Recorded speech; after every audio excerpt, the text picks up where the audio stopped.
To this, we're going to be adding minced garlic, a little bit in each one, a little pepper and salt, a little bit of onion powder. Be adding some bacon bits, so a little bit goes on each one. Our next layer is Colby Jack cheese, or any cheese that you prefer.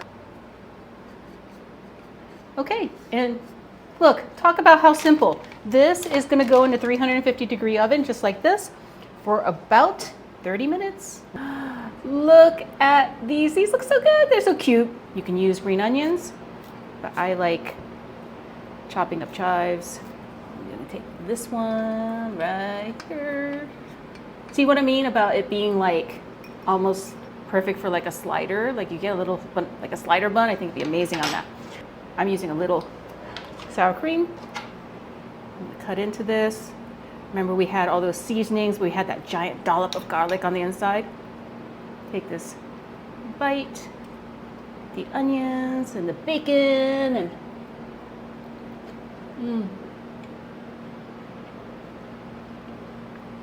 that's delicious. Make this at home. I promise it'll be a hit.